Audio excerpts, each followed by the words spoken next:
వర్షారణ్యంలో మేము 200 కంటే ఎక్కువ జంతువుల్ని తిరిగి అడవులకు వదలడానికి వింగా లాడ్జ్ మరియు సంరక్షణాలయంతో కలిసి పనిచేశాము. ఇక్కడ మన దగ్గర ఉన్నది ఒక సిల్కీ యాంటీటర్. ఇక్కడ మనకు దొరికే అత్యంత అరుదైన జంతు జాతులలో ఇది కూడా ఒకటి.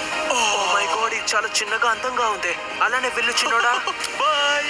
ఈ జంతువులు అదేం చేస్తుంది? పునరావాసం కల్పించడానికి మింగ లాంటి ఆశ్రయులు మనకి లేకపోతే చనిపోయి ఉండేవి.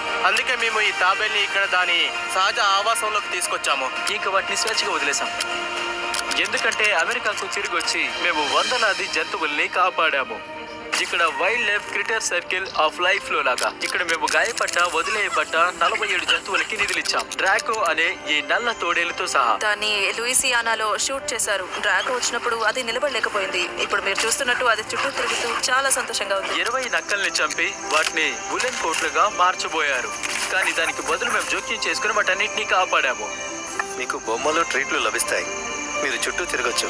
ఇక్కడ ఈ పెద్ద పక్షుల ఆశ్రయంలో మేము కారు ఢీకొట్టిన ఈ స్క్రిచ్ గుడ్లు గుబ లాంటి 70 స్థానిక పక్షుల్ని కాపాడాము. అది ఇప్పుడు తన గాయపడ్డ కళ్ళకి సహాయం పొందుతుంది.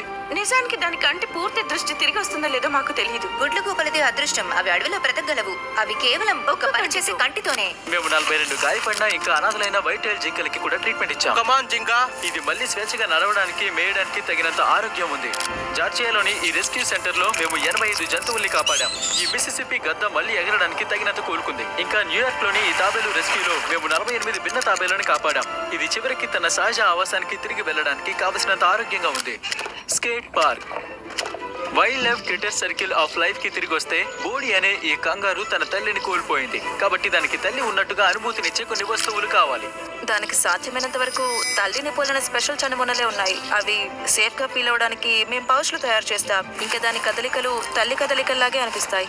ఇంకా వాడిల్ ఆనిల్ లో కూడా అక్కడ మార్జోరీ అనే బాతు ఒక స్నాపింగ్ తాబేరు వల్ల తన ముక్కుని కోల్పోయింది. మేము దాన్ని మా వెట్ దగ్గరికి తీసుకెళ్లాం. డాక్టర్ చెస్టర్ ఒక కృత్రిమ ముక్కును పెట్టారు. ఎందుకంటే అది లేకుండా ఏది తినలేదు. మేము ఇక్కడ సహాయం పొందుతున్న మరో 46 పక్షుల ఖర్చుల్ని కూడా భరించాం. ఈ ప్రత్యేకమైన వైద్య చికిత్సలకి పునరావాస పద్ధతులన్నిటికీ చూడండి చాలా డబ్బు ఖర్చు అవుతుంది. అందుకే మేము దేశవ్యాప్తంగా ఉన్న 4 ఇతర సంస్థలకి మా సహాయం అవసరమైన 212 మరిన్ని జంతువుల ఖర్చుల్ని భరించడంలో సహాయపడ్డాం. ఈ అద్భుతమైన జంతువులన్నింటినీ తిరిగి చూసుకుంటూ మార్పు తీసుకురావడానికి మాకు ఒక వేదికనిచ్చినందుకు మీకు వీక్షకులకు మేము కేవలం ధన్యవాదాలు చెప్పాలనుకుంటున్నాం. మేము 1000 జంతువుల్ని కాపాడాం. కానీ మా పని ఇంకా పూర్తి కాలేదు. మీరు తర్వాత 1000 జంతువుల్ని రక్షించడంలో సాయం చేయాలనుకుంటే దయచేసి ఈ వెబ్సైట్ ని సందర్శించండి. ఈ జంతువుల్ని సురక్షితంగా అడవిలోనే ఉంచడానికి మనం కలిసికట్టుగా పనిచేద్దాం.